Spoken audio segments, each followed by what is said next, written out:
다 함께 자리에서 일어나셔서 주기도문 찬양하시겠습니다.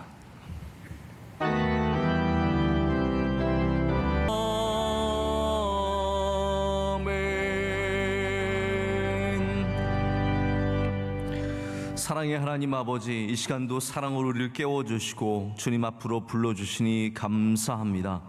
하나님, 우리 안에 주의 장막을 사모하는 마음을 주셔서 주의 장막을 향한 열심히 우리를 삼키게 하여 주시옵고, 다윗처럼 영원토록 주의 장막에 거하는 꿈을 꾸며 그렇게 살아가는 주의 성도들이 되게 하여 주시옵소서. 하나님, 주의 말씀을 사모합니다. 이 새벽에도 주의 말씀에 귀 기울이는 모든 자들에게 지혜를 주시고 명철을 더하여 주시오며, 영적으로 깊어지며 넓어지며 높아지는 놀라운 능력의 은혜를 주실 줄로 믿습니다. 하나님, 우리 가운데 영적인 열심과 기쁨과 감사가 날마다 넘쳐나게 하여 주시오며, 영원토록 하나님께 영광 올려드리는 주의 백성들이 되게 하여 주시옵소서. 오늘 예배 가운데 주님께서 놀랍게 역사하실 줄로 믿습니다.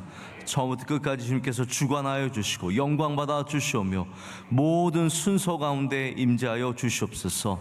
간증을 통해서 영광 받아 주시고 말씀을 통해 역사하여 주시오며, 우리 기도 가운데 놀랍게 역사하실 줄로 믿습니다. 지금도 많은 가정들이 함께 깨어서 예배하고 있습니다. 예배하는 모든 처소마다 주의 성령이 충만하게 임하게 하여 주시옵소서. 우리 명성교회 성도들 다 훈련받은 주의 군사같이 되어서 하나님께 쓰임받고 하나님께 영광 올려드리며 복된 삶을 살게 될 줄로 믿습니다.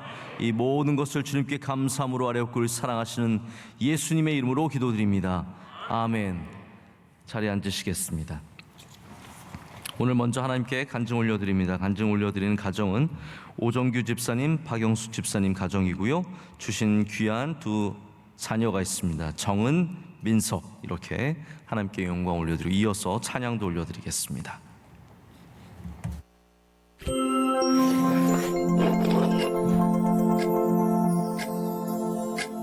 안녕하세요. 62교구 85구역 오정규 박영숙 집사 가정입니다. 저희가 노원구에서 살고 있었는데 우연치 않게 강동구로 집을 주셔서 이사를 하게 되었습니다. 이모께서 그러면 근처에 있는 명성교회를 나가보면 어떻겠느냐.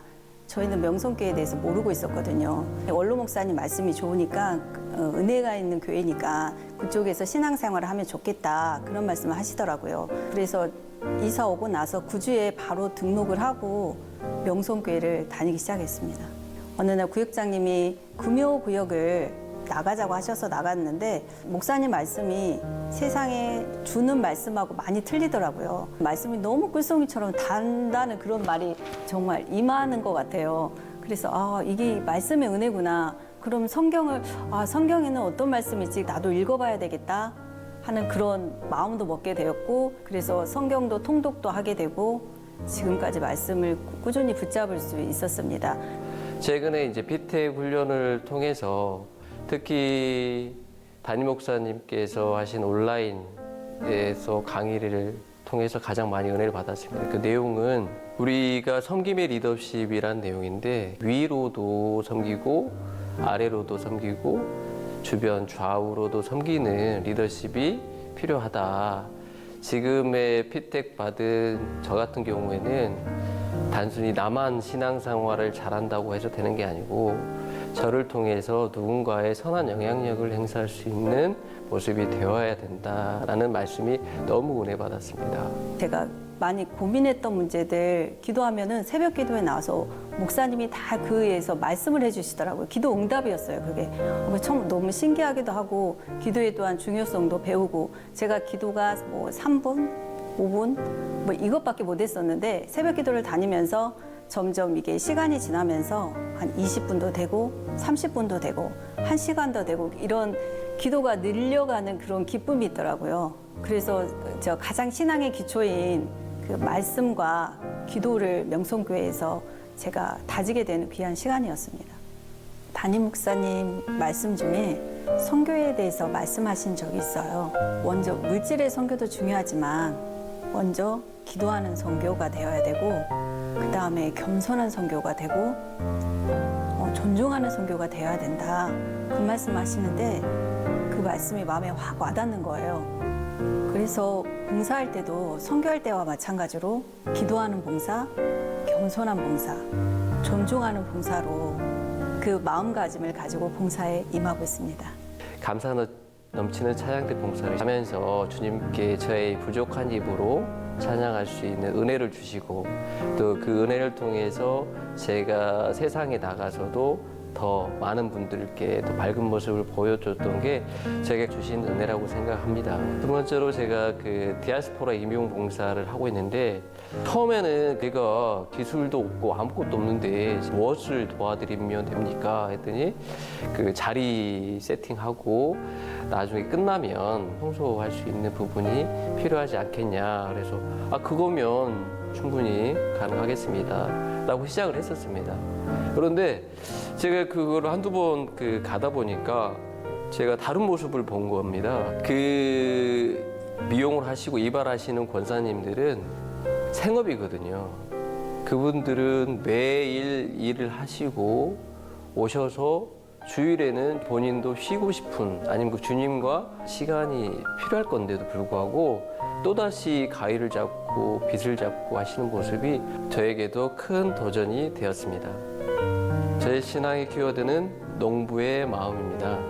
저는 어렸을 때 시골에서 자라서 어르신들이 일하고 돌아오시는 모습을 보면 항상 하루 종일 일을 하지만 항상 그 다음날 날씨를 걱정하셨습니다. 그런 것처럼 저도 지금 농부의 마음처럼 하루하루 만남의 씨앗, 기도의 씨앗, 감사의 씨앗을 뿌리지만 그래도 하나님께서 주시는 은혜의 비가 아니면 모든 것들이 이루어지지 않는다고 생각합니다.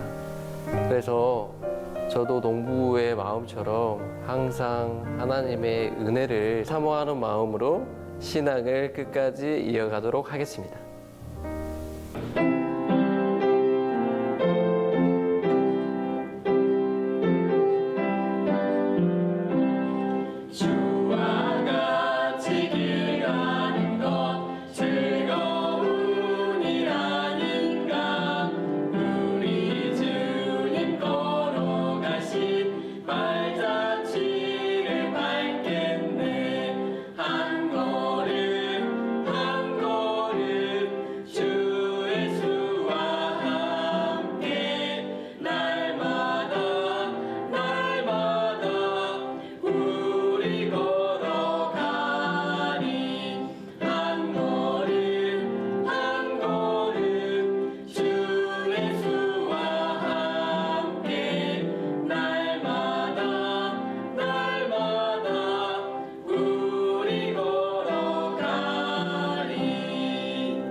네, 간증이 하나님께 큰 은혜가 되고 우리에게도 큰 감동이 있었는 줄로 믿습니다.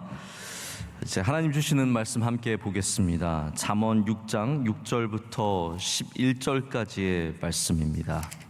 잠언 6장 6절부터 11절까지의 말씀 우리 함께 보시겠습니다. 이 말씀을 교독하신 후에 11절 말씀은 함께 읽도록 하겠습니다. 자, 하나님의 말씀입니다. 게으른 자여 개미에게 가서 그가 하는 것을 보고 지혜를 얻으라.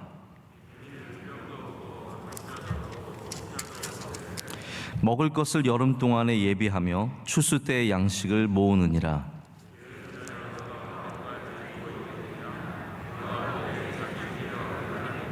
좀 더 자자, 좀 더 졸자, 손을 모으고 좀 더 누워있자 하면 내 빈궁이 강도같이 오며 내 곰핍이 군사같이 이르리라. 아멘. 오늘 일의 지혜라는 제목으로 하나님의 말씀을 이 아침에 나누도록 하겠습니다. 제가 오늘 간증에도 정말 은혜를 많이 받고 감동이 되었는데요.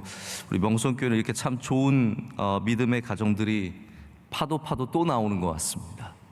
너무 감사하고 은혜가 되고 감동이 되었습니다. 오늘 일의 지혜라는 제목으로 말씀을 나누는데 여기는 이제 게으름이 나오고 여러 가지 우리가 정말 두려워하고 걱정하는 그런 모습들이 좀 등장을 합니다.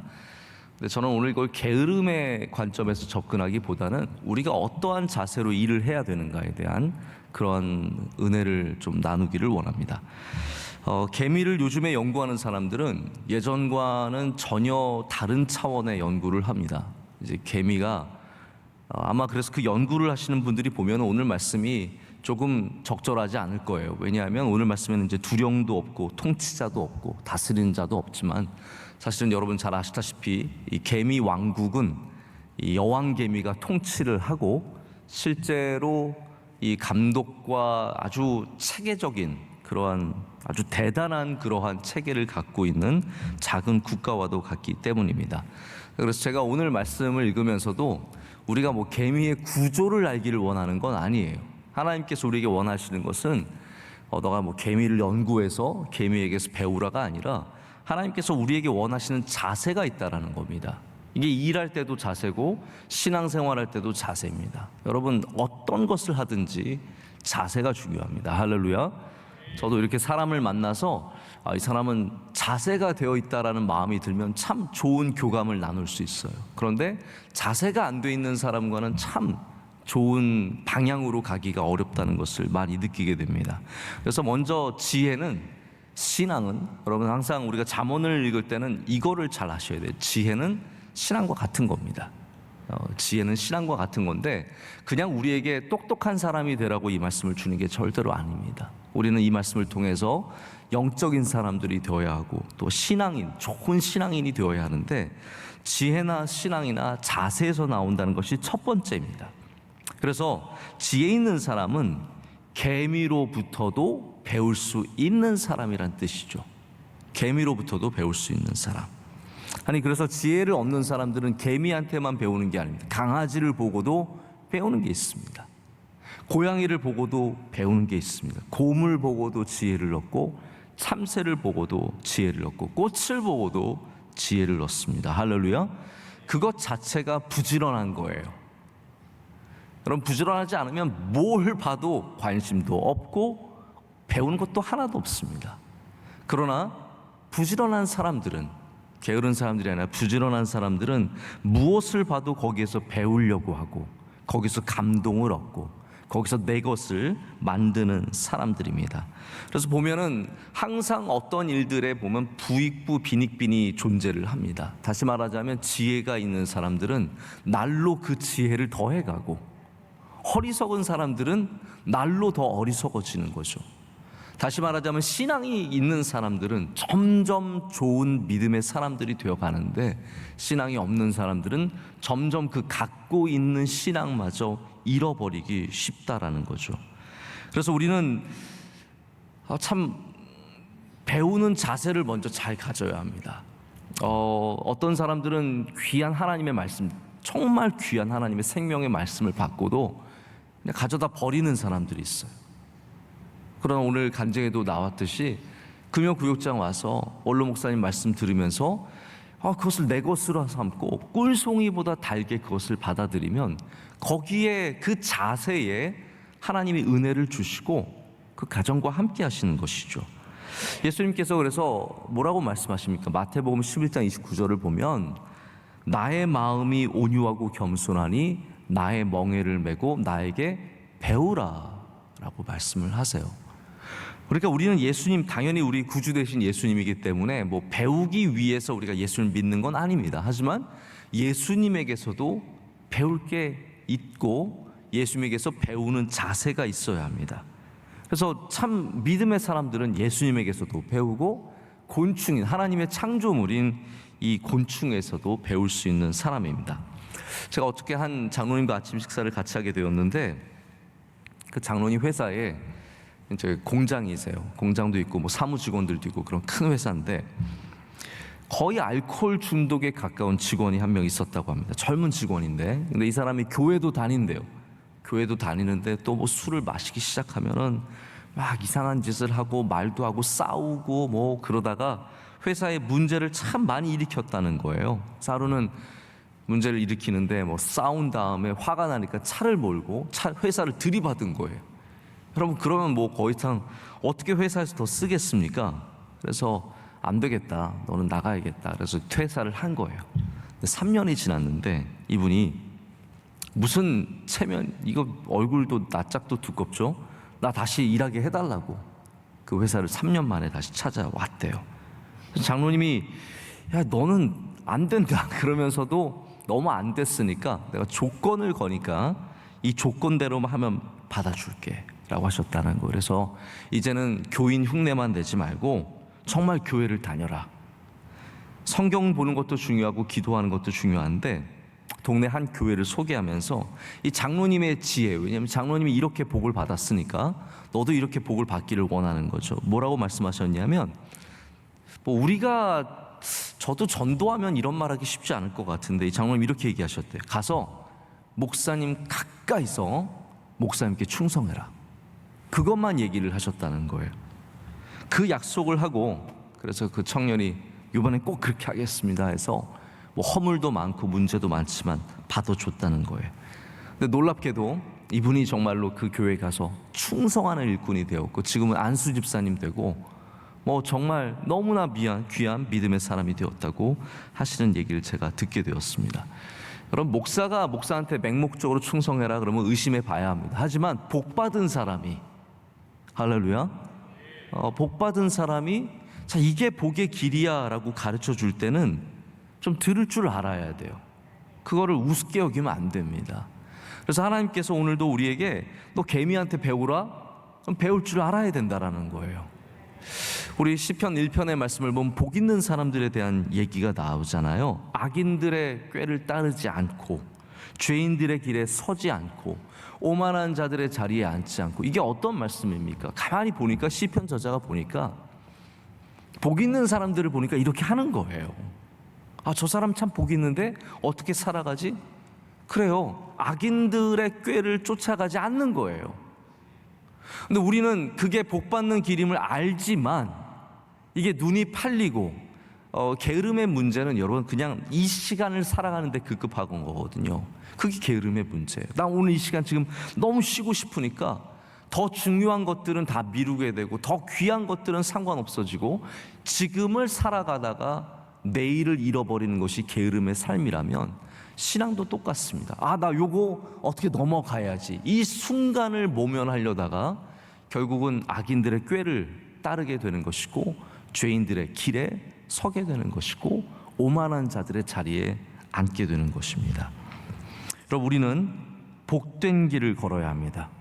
신앙은 철저하게 배우는 자세, 가서 잘 보고 배우는 것, 그리고 그 말씀대로 살아가는 것. 할렐루야. 여기서 시작해야 할 줄로 믿습니다. 성도들 가운데 바쁘신 분들이 참 많이 있습니다. 제가 보면 야 저렇게 바쁜데도 어떻게 신앙생활 할까 이런 분들이 참 많이 있습니다. 그런데 여러분 이게 중요합니다. 바쁘냐 안 바쁘냐. 오늘 게으름의 말씀은 뭐 안 바쁜 사람들에게 바쁘게 살아라 이런 말씀을 하는 것이 아닙니다. 자 보십시오. 이거 굉장히 중요한 겁니다. 바빠도 하나님의 은혜 안에 있어야 하고요. 쉬어도 하나님의 은혜 안에 있어야 합니다. 쉰다는 말이 나쁜 말이 절대로 아닙니다. 제가 보면은 어떤 이제 정말 뭐 자수성가하시고 바쁘게 사신 분들은 쉬는 걸 죄악으로 여기는데 그렇지 않습니다. 성경은 그렇게 말하지 않아요. 쉴 때 예수 안에 쉬는 것이 복되는 겁니다. 바쁜 것만이 옳은 것이냐? 여러분 바쁘게 살면서 죄 짓는 사람들이 얼마나 많은데요. 제가 보면은 정말 회사에서 바쁘게 일하고 밤에 가서 밤새도록 죄 짓는 사람들도 굉장히 많습니다. 여러분 바쁘게 살면 박수 쳐줘야 되잖아요. 밤에 얼마나 쉬어야 되는데 바쁘게 죄 짓고 있으니까 얼마나 박수 쳐줘야 돼요. 그러나 그게 잘못된 것은 바쁜 것이 하나님 안에 있지 않기 때문이라는 거죠. 그래서 바빠도 우리는 하나님의 은혜를 사모해야 되고 안 바빠도 그게 그냥 우리가 쉬는 허송세월하는 것이 아니라 하나님의 은혜를 사모하는 쉼이 되어야 합니다. 제가 그래서 이 근래의 문화에 좀 안타까움과 아쉬움이 있는 것은 저도 뭐 저보다 좀 젊은 세대를 이렇게 좀 안타깝게 바라볼 때가 있어요. 너무 세대별로 나누는 것도 좋지 않지만 그래서 제가 나도 이렇게 뭐 꼰대가 되어가는 것인가라는 그런 마음이 들 때도 있는데, 제가 한 가지 걱정이 되는 것은 이 젊은 세대가 쉼에 대해서 지나치게 큰 욕망을 갖고 있어요. 그래서 쉬는 게 가장 귀한 가치가 되어서 어디에 가고 무엇을 하고 무엇을 누리는 것이 최선의 가치가 되어 있는데, 자, 그런 걸 볼 때 약간 안타까움이 있습니다. 쉬는 건 좋지만 하나님 안에서 하나님을 떠나지 않는 것이 더 중요하다라는 것, 이것을 오늘 말씀을 통해서 꼭 여러분께 좀 전하고 싶은 마음이 있었습니다. 우리가 모든 것이 은혜라고 말하는 것은, 예를 들어서 뭐 일을 하는 것도 은혜고 쉬는 것도 은혜라고 말하는 것은 어떤 부분이 있냐면요, 내가 하는 것이 전부가 아니다라는 것을 인정하는 자세입니다. 제가 이걸 설명을 드릴게요. 예를 들어서 이런 겁니다. 내가 원하는 학교가 있어요. 내가 원하는 직장이 있어요. 내가 원하는 사람이 있어요. 내가 원하는 아파트가 있어요. 근데 그게 전부가 되면, 그걸 얻지 못하면 절망의 삶을 살아가게 됩니다. 그러나 은혜 가운데 살아간다는 것은 내가 원하는 것을 얻지 않아도 괜찮은 거예요. 왜냐하면 하나님이 나를 인도하시니까. 그게 은혜의 삶이거든요. 예수님을 믿으면서도 은혜의 삶을 맛보지 않은 사람들은 끝까지 내가 원하는 것을 얻어야만 행복한 거죠. 그러나 제가 살아보니까 제 마음대로 되는 게 제 인생에 정말 몇 개 없더라고요. 아니, 제 자신도 이제는 제 마음대로 안 돼요. 저는 점프를 했는데 제 몸은 가만히 있어요. 이게 내 몸도 내 마음대로 안 되고 내 생각도 내 마음대로 안 되고 저의 자녀들도 저의 아내도 뭐 제가 제 마음대로 할 수 있는 것이 단 하나도 없는데, 하나님의 은혜가 있으면 살아가게 되지 않습니까? 내 인생에 우리의 마음대로, 여러분의 인생에 여러분의 마음대로 되는 것이 많지 않습니다. 그러나 그게 은혜일 수 있어요. 하나님이 인도하시는 삶이기 때문에. 그리고 그 은혜로 살아간다는 것을 날마다 고백하시기를 축복합니다. 쉰다고 다 게으름이 아니죠. 또 반대로 말하자면 일하고 있다고 해서 다 일하고 있는 것도 아닙니다. 예수님을 미워했던 사람들이 예수님에게 뭐라고 말했던가요? 예수님은 죄인들과 어울리기를 즐겨하고 먹고 마시는 것, 그거 좋아하는 정말 뭐 불안당과 같은 그런 삶이라고 엄청나게 비난을 합니다. 자, 이게 보기에는 그럴싸하게 맞는 말인 것 같지만 실제로는 얼마나 틀린 말입니까? 보는 관점이 잘못된 거죠. 그래서 보이는 것이 절대로 전부가 아닙니다. 그 너머에 있는 것이 훨씬 더 중요하죠. 여기 게임 중독자가 게임을 열심히 하고 있어요. 부지런한 겁니까? 그게 과연 부지런한 걸까요? 술 마시기 좋아하는 사람이 술 사려고 1km를 걸어갔어요. 여러분, 그거 부지런한 겁니까? 그 건강한 것을 추구하기 위해서 걸은 겁니까? 아니에요.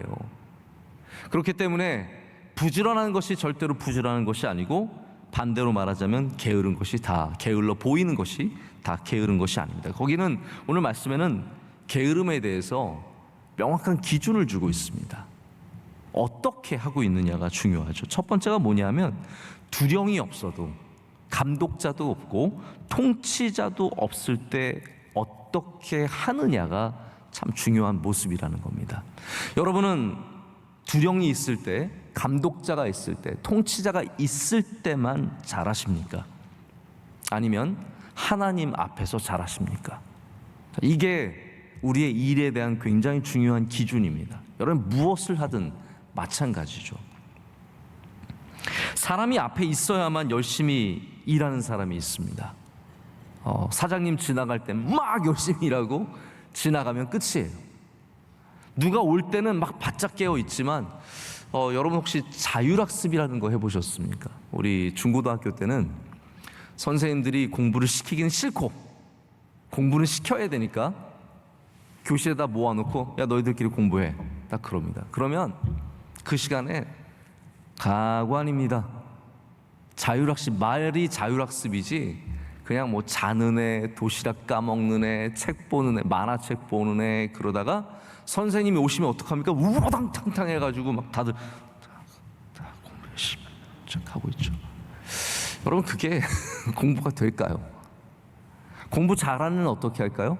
공부 잘하는 애는요, 선생님이 있든 없든 그게 중요한 게 아니에요. 내가 해야 될 게 있는 거예요. 여러분, 기도하실 때 어떻게 하십니까? 누가 봐서 옆에 있어가지고 막 옆에 있으면 막 방언하시면서 열심히 하시고, 혼자 있을 때는 딴 생각하십니까? 아니면 하나님 앞에서 기도하십니까? 여러분, 너무 큰 차이가 있잖아요. 일도 마찬가지고 우리 삶의 모든 것들이 마찬가지입니다. 순간을 모면하는 삶을 사지 마시고 그 순간을 은혜로 살아가십시오. 순간을 모면해서 살면 영원토록 그 순간만 살아가는 겁니다. 미래가 없죠. 순간만 살아가기 때문에 미래가 없습니다. 하나님 주신 일에 복이 있는 사람은 두려움이 있어서 일하는 사람이 아니라 하나님이 주신 일을 감당하기 위해서 일하는 사람입니다. 자, 그게 때때로 나에게 즐거운 일이 될 수도 있고, 나에게 보람이 넘치는 일이 될 수도 있고, 새로운 일이 될 수도 있지만, 또 반대로 나에게 어려운 일이 될 수도 있고, 하기 싫은 일이 될 수도 있고, 참 복잡하고 이해가 안 가는 일이 될 수도 있습니다.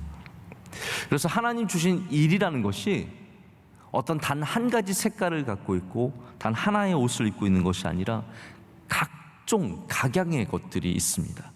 그래서 하나님 주신 일들 가운데는 우리에게 막 익사이팅한 것도 있어요. 그러나 정말 아무도 보이지 않는 곳에서 묵묵히 나 혼자 하나님만 바라보고, 두령자도 없고 감독자도 없고 통치자도 없는데 오직 하나님 보시기 때문에 해야 하는 일들도 있다라는 겁니다. 이거를 잘하는 사람이 복된 사람이라는 거예요. 우리 교회 안에서도 보이는 곳에서 일하시는 분들이 계십니다. 늘 보여요. 그러나 우리 교회 안에서도 보이지 않는 곳에서 하나님만 바라보고 섬기고 봉사하는 분들이 얼마나 많은지 모릅니다. 이 하나님을 바라보고 일하는 이 기준이 없으면 여러분 너무나 시험에 들기 쉽습니다. 나 인정해 주지 않고 나 알아주지 않고, 여러분 그런 곳에서 누가 기쁨을 얻겠습니까? 제가 오래전에 단기 선교를 갔을 때 여러 팀들을 나눠서 가게 되었습니다. 이제 가서 도착을 한 다음에 한 팀은 저와 이제 다른 청년들은 교회를 짓고, 우리 자매 팀이 있었는데 청년 자매 팀은 교회 청소하고 뭐 이런저런 잡일들을 많이 돕는 거예요. 그리고 세 번째 청소년 팀은 우리 중고등학교 유스 팀이 있었는데 청소년 팀은 전도를 나가는 거예요. 근데 며칠이 지났어요. 며칠이 지난 다음에 우리 자매 중에 한 명이 저한테 와서 되게 심각하게 묻는 거예요. 목사님, 저희가 드릴 말씀이 있습니다. 목사님도 청년들이랑 교회를 지어서 뭔가 여기 남기고 가시겠죠. 우리 청소년들은 가서 전도를 하니까 얼마나 좋을까요? 복음을 전하고. 근데 저희는 청소만 하고 밥 짓고, 저희는 단기 선교 온 것 같지 않아요. 저희 뭐 멕시코까지 와가지고 아무것도 하고 있는 것 같지 않아요. 저희도 좀 보람 있는 일을 시켜주세요. 제가 그 말이 정말 이해가 되고 공감이 갔어요. 근데 제가 그 다음날 모였을 때 이런 얘기를 좀 나눌 수밖에 없었습니다. 우리가 하나님의 일을 할 때는 누군가 더 보람 있고 누군가 더 귀하고 누군가 더 복된 일을 하는 것이 아니라, 여러분이 청소를 해도 그것이 선교고, 할렐루야. 여러분이 지하에서 벽돌을 쌓고 있어도 그것이 선교고, 누군가 머리를 잘라주고 있어도 그게 선교고. 제가 그때 선교 가서 멕시코 애들 머리 많이 밀어줬습니다. 처음에는 예쁘게 잘라주려다 안 되니까 그냥 밀어버리는 거예요. 계속 밀어주고, 그것도 선교고, 사진을 찍어줘도 선교고, 함께 놀아줘도 선교고. 우리가 선교지에 오면 모든 것이 다 하나님 앞에서 일하는 것이다, 선교다. 이렇게 제가 이야기를 하고 위로를 줬더니 그래도 좀 표정이 바뀌어가지고 선교다, 선교다 그러면서 그 다음부터 일하게 되더라고요. 우리 명성교회 MCM 에디오피아 병원에 가면 우리가 보낸 파송한 선교사님 중에서 식당 봉사하시는 분이 계시고 의사가 있고 테크니션이 있고 정말 각양각색의 사람들이 다 있습니다. 여러분, 의사만 MCM 병원에서 주인공일까요? 아닙니다. 식당에서 일해도 주인공입니다. 하나님 앞에서는 주인공입니다. 우리가 무슨 일을 하든지 감독자가 있기 때문에, 두령이 있기 때문에, 통치자가 있기 때문에 그분에게 잘 보이게 하려는 것이 아니라 우리의 진정한 통치자 하나님 앞에서, 예수 그리스도 앞에서 일할 때 거기에 참된 복이 있을 줄로 믿습니다. 자, 비슷한 얘기인데요, 우리 청년부 부회장 출신이에요. 제가 지난번에 보니까 유아 세례도 받으러 왔었는데 이 부회장이 디자이너예요. 그래서 유명한 디자인 회사에서 일을 하는데 회사를 옮기게 되는 과정에서 제가 한번 물어봤어요. 어떻게 하다 회사를 옮겼니? 그랬더니 자기가 다녔던 회사가 우리나라 뭐 굴지의 디자인 회사고 아주 잘 나가던 회사인데 사장님이 젊은 분이었대요. 근데 이분이 얼마나 의심이 많은지 사무실에 모든 자리마다 CCTV를 해놨다는 거예요. 그래서 직원이 어떻게 일하는지, 화장실 갈 때 적고 가야 된대요. 화장실 간다. 그래가지고 그러한 회사 분위기에서 도저히 일을 하기가 너무 어려워서 결국은 퇴사를 하게 되었노라고. 근데 제가 회사 분위기가 너무 안타까운 거예요. 왜 이러한 불신의 관계가 생겼을까요? 아마 사장이 보기에는 너무 놀고 있는 게 보였겠죠. 그러니까 이걸 좀 관리하려고 CCTV를 달았겠죠. 그러니까 직원들은 더 이상 자기 일을 하는 것이 아니라 CCTV에 잘 보이기 위해서 일을 하기 시작을 하면서 이 모든 것들이 엉망진창이 되어버리는 겁니다. 여러분, 우리의 신앙생활이든 우리의 일이든 무엇을 하든 하나님 앞에서 정직하게 하시길 축복합니다. 그게 지혜입니다. 그래야 우리는 일로 인해서 무너지지 않고 일을 안 해서 무너지지 않는 일의 지혜를 갖고 살 수 있게 된다라는 겁니다. 우리 신앙생활 마찬가지입니다. 여러분, 신앙 누구 보여주기 위해서 절대로 신앙생활 하지 마십시오. 누가 보고 있기 때문에 기도하지 마시고, 누가 내 옆에 있기 때문에 예배드리지 마시고, 구역장 보고서에 몇 명 쓰기 위해서 하지 마시고, 우리 늘 하나님 앞에서 하는 저와 여러분이 되기를 간절히 소망합니다. 그럴 때 거기에 참된 복이 있고 그것이 지혜라는 겁니다. 저희 어렸을 때도, 요즘도 교회 학교 그러는지 모르겠는데 선생님이 이제 가서 앉으면 하나야 일주일 잘 보냈니? 네 선생님. 일주일 동안 성경 몇 장 읽었어? 그렇게 물어보시면 10장이요. 자신 있게 얘기를 하죠. 뭐 친구들이 5장이요, 6장이요, 어떤 애 2장이요. 다 거짓말일 가능성이 커요. 그것도. 저는 10장이요. 그럼 어떻게 하냐면 전 토요일 날 시편을 열심히 읽습니다. 시편의 말씀 한 5장 정도 읽고, 그 다음에 마태복음 1장 정도 읽고, 이런 식으로 해가지고 장수를 늘려야 돼요. 왜냐면 선생님이 뭐 읽었니는 안 물어보시거든요. 성경 몇 장 읽었니 물어보시죠. 지금 저에게 단 어느 누구도 성경 몇 장 읽는지 묻는 사람은 없습니다. 감히 저에게 목사님 성경 몇 장 읽으셨어요? 이렇게 안 묻잖아요. 누가 물으시겠어요? 저 이제 아무도 저 관리해 주는 사람 없습니다. 근데 저는 성경을 읽어야 돼요. 읽어야 살고, 읽어야 은혜가 있고, 읽어야 기쁨과 감사가 있기 때문에 읽습니다. 여러분, 누구에게 말하기 위한 10장이 아니라 여러분을 위한 10장을 읽으시길 축복합니다. 그럴 때 하나님의 은혜가 그곳에 있고, 통치자, 두령 때문에 하는 일이 아니라 우리 하나님 때문에 하는 일이 될 줄로 믿습니다. 유대인 철학자 중에 스피노자라고 하는 철학자가 있죠. 결국은 뭐 유대교를 좀 떠나기도 하고 여러 가지 그런 일들이 있었던 철학자인데, 그 사람이 한 게으름의 대가라는 유명한 글이 있습니다. 게으름의 대가. 이런 말이 있어요. 게으른 행동에 대해 하늘이 주는 벌은 2가지다. 하나는 자신의 실패이고, 또 다른 하나는 내가 하지 않은 일을 해낸 옆 사람의 성공이다 라는 말이 있습니다. 게으른 일에는 2가지 하늘의 징벌이 있다는 거죠. 게으르면 우리는 성공할 수 없습니다. 게을러서 성공할 수는 없습니다. 저는 제가 볼 때, 저는 수많은 목회자들을 만나는데 많은 분들의 공통점이 뭐 설교를 잘하시고 목회를 잘하시고 이런 건 다 각각 달라요. 그러나 똑같은 공통점은 있어요. 다들 부지런하세요.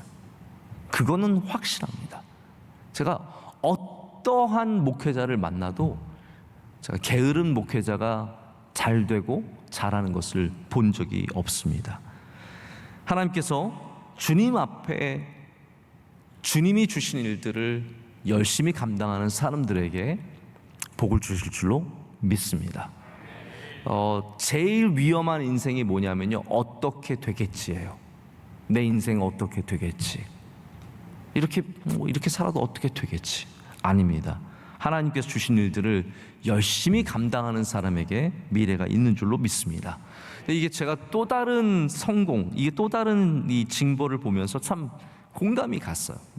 내가 하지 못한 일을 해낸 누군가 옆에 사람의 성공이 바로 하늘이 주는 벌이다라고 말하고 있습니다. 자, 제가 이제 마지막으로 한 가지만 더 말씀을 드리고 말씀을 맺으려고 합니다. 자, 일의 지혜라고 제가 제목을 말씀을 드렸는데요. 우리는 두령이 없어도 통치자가 없어도 일하는 지혜를 가져야 하고, 마지막 두 번째로 갖기 원하는 지혜는 예비하기 위해서 일하는 지혜입니다. 오늘 말씀에도 이 개미가 추수할 때 열심히 양식을 모아서 여름 동안 예비하고, 그리고 마침내는 추운 겨울이 왔을 때 우리가 개미가 보이지 않는 겨울이 있지 않습니까? 그 겨울에도 그 안에서 넉넉히 살아가는 것을 이야기를 하고 있습니다. 여러분, 우리가 이 땅에서 살아가면서 꼭 반드시 가져야 하는 중요한 자세가 예비하는 자세입니다. 예비하는 자세는 올 것은 반드시 온다라는 것을 아는 지혜입니다. 자, 보십시오. 겨울은 반드시 옵니다. 어려운 때는 반드시 옵니다. 우리 많은 사람들이 지금 잘 되면 나중에 어려운 일이 전혀 없을 거라고 하는 굉장히 큰 착각 속에 살아갑니다. 여러분, 이건 믿음이랑 좀 다른 내용이에요. 우리는 은혜로서 믿음으로써 반드시 좋을 것을 믿고 나가지만, 또한 우리 안에는 어떠한 예비가 있어야 하냐면, 어려운 때는 반드시 온다. 제가 보면은 원로 목사님이 10년 전에도 20년 전에도 똑같이 이 말씀을 늘 하셨던 것 같아요. 어려운 때가 온다. 어려운 때가 온다. 그러면 어려운 때가 꼭 오더라고요. 여러분, 이 땅에 어려운 때가, 이 땅에 겨울이 당연히 있죠. 우리 가정에도 어려운 때가 올 수 있다라는 거예요. 지금 부부가 행복하게 너무 그냥 단물이 뚝뚝 떨어지며 사는 것 같지만 그 사이가 깨어지고 그 사이에 아픔이 있는 순간들이 올 수 있습니다. 자녀들 지금은 뭐 간을 빼어줄 것 같이 사랑하고, 자녀들도 여러분 앞에 맨날 안기. 저는 우리 아들도 어제 제가 꼭 안고 있으면서 얘도 이제 나를 떠날 텐데 그 생각을 하면서 잠들었거든요. 저는 지금 제 첫째 아이들 보면 얘 영원토록 저한테 와서 안겨 있을 것 같고 제품을 떠나지 않을 것 같고 아빠 없으면 못 살아 이럴 것 같지만 그날이 오겠죠. 언젠가 여자 만나서 지 아빠보다 여자가 훨씬 더 좋은 날이 당연히 와야죠. 네? 생각해 보세요. 20대 중반인데 아빠 좋다고 맨날 끌어안고 있고 그러면 그게 더 이상한 거예요. 그날이 와야 되는데 모든 어려움들은 우리 인생 가운데 반드시 우리를 지나가게 되어 있습니다. 그렇기 때문에 우리는 그것을 예비해야 된다는 거죠. 그것이 일의 지혜입니다. 그것이 저는 뭐 단순히 재정적으로 대비하라, 뭐 건강으로 대비하라 이것을 떠나서 하나님을 믿는 믿음을 가진 사람은 최소한 겨울이 오는 것을 알고 마음으로, 삶으로 예비할 줄 아는 사람이라는 것입니다. 미래를 낙관하던 시대는 지나갔습니다. 예전에는 미래가 다 좋은 줄 알았습니다. 유토피아를 꿈꿨습니다. 낙관한다는 말은 보편적인 발전이 있다는 말이에요. 모든 부분에서 좋아진다는 말이에요. 그런데 지금 미래는 어떻습니까? 몇 부분은 좋아지지만 수많은 다른 부분들은 이제는 큰 위기를 만난다. 사실이죠. 그렇기 때문에 우리가 절대로 미래를 낙관할 수 없습니다. 이제는 누구만 살아남냐 하면 겨울을 준비한 사람들만 살아남는 때가 오게 되어 있습니다. 교회는 항상 미래를 준비해야 합니다. 할렐루야. 교회는 오늘의 영광 속에 살면 절대로 안 됩니다. 오늘 우리가 이룬 것들을 바라보며 그것을 만족하며 자꾸 과거에 기대어서만 살아서는 안 됩니다. 교회는 반드시 미래를 바라보고 미래를 준비하며 미래를 예비한 사람들이 되어야 합니다. 할렐루야. 그러기 위해서 제가 오늘 우리 교회가 더 돈을 모아야 한다, 더 땅을 사야 한다, 그런 말씀을 드린 것은 절대로 아닙니다. 제가 마지막 드리고 싶은 말씀은 이거예요. 우리 그리스도인들에게 가장 분명한 준비는 무엇일까요? 전 여러분들이 지혜가 있으시면 예금도 드시고 보험도 드시고 적금도 하시고 다 이런 미래를 위한 예비를 하실 거라고 믿습니다. 그러나 성경적으로 봤을 때 이러한 재정적인 예비 말고 가장 중요한 것이 무엇이 있을까요? 예수님께서 제자들을 이 땅에 보낼 때 주신 것이 무엇입니까? 이 땅에 보내길 때, 여러분, 세상에 보낸다는 것은 이리 때에게 양을 보내는 것 같은 마음이라고 주님께서 말씀하셨잖아요. 이 어려운 세상에 무엇이 닥쳐올지 모르는 겨울이 가득한 이 세상에 주님의 제자들을 보내시면서 주님께서 주신 것은 성령 충만입니다. 성령 충만입니다. 우리가 이 땅을, 이 어떠한 어려움이 올지 모르는 이 어려운 인생을 어떻게 예비하며 준비하며 살아가겠습니까? 여러분, 인간적인 노력들 필요합니다. 가능하면 할 수 있는 거 하세요. 분명히 어려운 때가 오기 때문이에요. 그러나 우리가 가장 귀하게 여겨야 할 것은 무엇이냐면 성령 충만입니다. 여러분, 기도하시면서 준비하시길 축복합니다. 예배 가운데 예배하시는 것이 미래를 준비하는 겁니다. 우리 하나님 꼭 붙잡는 것이 미래를 준비하는 겁니다. 여러분의 자녀를 복되게 하고 싶으십니까? 예수님 잘 믿는 자녀로 키우시길 축복합니다. 그것이 미래를 준비하는 겁니다. 여러분의 자녀가 복된 가정을 이루기를 원하십니까? 그 결혼하는 그 가정이 예수님 잘 믿기를 축복하십시오. 그것이 미래를 준비하는 겁니다. 우리 명성교회도 미래를 준비하기 위해서 더욱더 성령 충만하고 열심히 기도하며 주님과 함께 동행하는 교회가 될 때 하나님께서 겨울에도 우리가 이 안에서 하나님과 동행하며 반드시 지혜롭게 그 겨울을 지나는 은혜를 주실 줄로 믿습니다. 오늘 다시 한번 귀한 간증 감사합니다. 우리 오정규 집사님과 박영수 집사님, 요즘에 우리가 코로나 때 영상으로 간증을 하고 나서 간증하시는 가정들이 상당히 부담스럽습니다. 이게 영원한 기록으로 남고, 그런데 저는 그게 또 은혜라고 생각을 해요. 이게 우리가 다시 볼 수 있고 이 또 간증을 나눌 수 있다는 것이 얼마나 큰 은혜인지 모릅니다. 제가 이렇게 간증을 보는 당사자들을 오늘 이렇게 제가 한번 봤어요. 어떤 마음으로 본인들의 간증을 보시나 봤더니 다들 믿음의 눈으로 웃으면서 이렇게 보고 계시더라고요. 얼마나 기가 막히겠어요? 네, 그러면서 웃으면서 보시면서 제가 즐거워하는 모습을 보면서 참 많이 은혜가 되었습니다. 복된 믿음의 가정, 너무나 하나님 잘 섬기는 가정입니다. 하나님께서 이 가정 통해서 영원토록 영광 받으시고 또 가정에 끊임없이 복을 주실 줄로 믿습니다. 우리 크게 박수로 축복하겠습니다.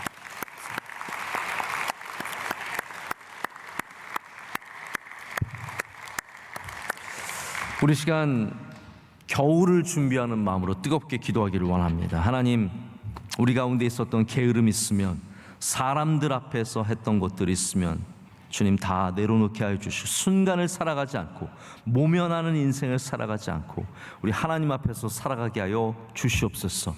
더 주님이 주신 일들, 어떠한 일이든 감사함으로 감당하게 하여 주시고, 그곳에서 주님이 맡겨주신 땅에서 씨를 뿌리고 꽃을 피우고 열매를 맺는 복된 인생이 되게 하여 주시옵소서.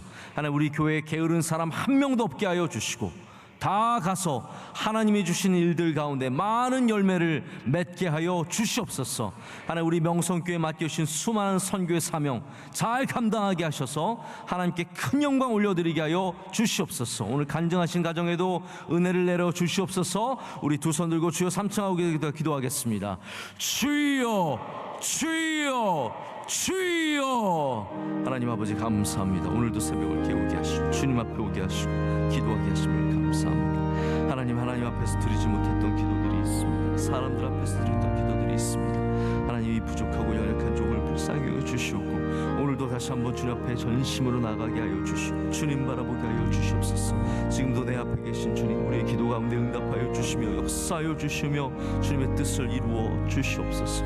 하나님, 제 안에 있는 남아있는 수많은 게으름의 모습들, 하나님 세상 속에서 빠져있는 모습, 좀 더 자자, 좀 더 졸자, 좀 더 하나님 아버지 쉬고자 하는 이 마음들 가운데 주님 역사하여 주셔서 하나님이 주신 일들을 향한 열정과 기쁨과 감사가 넘치게 하여 주시오며 다시 일어나 힘차게 나갈 수 있는 독수리의 날개 친 힘과 송아지의 뛴을 우리에게 허락하여 주시옵소서. 주의 사랑하는 성도들, 하나님 아버지 게으른 성도들이 없게 하여 주셔서 믿음 가운데 주님으로부터 멀어지지 않게 하여 주시옵고 신앙생활 잘 감당하게 하여 주시옵고 깨어서 기도하는 자들이 되게 하여 주시옵고 영원토록 하나님 안에서 강건함을 가질 수 있도록 축복하여 주시옵소서. 하나님, 우리 안에 있는 연약함을 주님 앞에 고백합니다. 지쳐있는 사람들 주님께서 힘과 능력을 더하여 주시오며 하나님 삶의 무기력한 사람들 하나님께서 오늘 생명수와 같은 힘을 주셔서 다 살아나고 일어나고 주님께 영광 올려드리는 삶이 될 줄로 믿습니다. 하나님, 오늘 간증한 귀한 주님의 가정 위에 은혜를 더하여 주셔서 성령 충만한 가정 되게 하여 주시며 하나님께 쓰임받는 가정 되게 하여 주시며 영원토록 하나님께 영광 올려드릴 수 있도록 주여 축복하여 주시옵소서.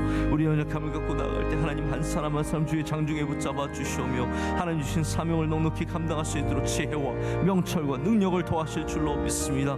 경작하는 땅들마다 하나님께서 주신 열매가 넘치게 하여 주시오며 하나님, 우리 모두 다 주님 바라보며 주님께서 주신 땅들을 열심히 경작할 수 있도록 힘과 능력을 더하여 주시옵소서. 선교지마다 많은 은혜를 내려 주시옵소서. 하나님, 주의 사랑하는 선교사님들 주께서 주의 장중에 붙잡아 주시며 눈동자처럼 지켜 보호하여 주시옵소서. 우리 모든 성도들의 가정마다 주님의 은혜가 넘쳐날 줄로 믿습니다. 우리 자녀들 예수님 잘 믿는 자녀들 되게 하여 주시고 하나님께 많은 영광 올려드린 주님의 복된 자녀들이 다 되게 하여 주시옵소서. 하나님 아버지, 감사합니다. 주님의 은혜로 오늘 이 아침에도 예배의 아침을 감사합니다. 하나님, 우리 안에 있는 게으른 영들 다 물러가게 하여 주시옵고 하나님이 주시는 열심의 영이 자리 잡게 하여 주시옵소서. 하나님이 주신 우리에게 주신 귀한 땅들이 있는 줄로 믿습니다. 오늘 간증하신 것처럼 우리 다 농부가 되어서 씨앗을 뿌리고 눈물의 씨앗을 뿌리고 열심의 씨앗을 뿌리고 감사와 기쁨의 씨앗을 뿌릴 때 하나님, 경작하는 땅마다 아름다운 꽃이 피게 하시고 많은 열매를 맺게 하여 주시옵소서. 하나님, 믿음의 가정들이 있습니다. 주님의 은혜가 넘치게 하여 주시며 우리 자녀들 예수님 잘 믿게 하여 주시고 평생토록 예수님과 동행하는 복된 가정들이 되게 하여 주시옵소서. 하나님, 오늘도 예배를 위해 수고하는 주님의 종들을 기억하여 주시옵소서. 간증하신 믿음의 가정 위에 한없는 주의 복을 더하여 주셔서 성령 충만케 하여 주시고 겨울이 많은 이 땅과 이 세상 속에서도 승리하는 삶을 살게 하여 주시옵소서.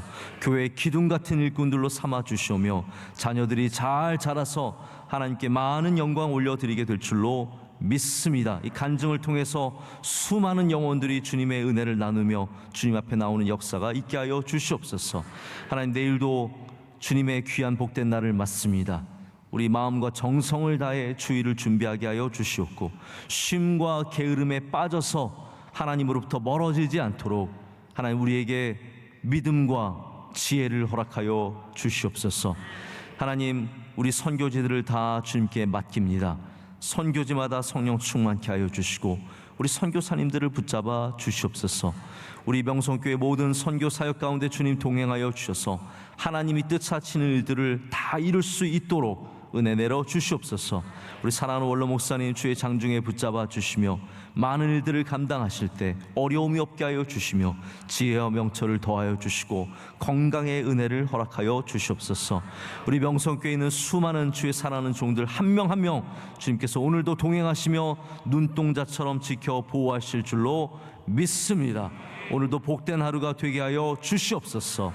이 모든 것을 주님께 감사함으로 아뢰옵고 이제는 우리 주 예수 그리스도의 크신 은혜와 하나님 아버지의 영원하신 사랑과 성령님의 함께하심과 충만케 하심이 겨울이 많은 이 세상을 향해 나가는 주의 모든 사랑하는 성도들에게 이제로부터 영원토록 함께 하시기를 간절히 축원하옵나이다. 아멘.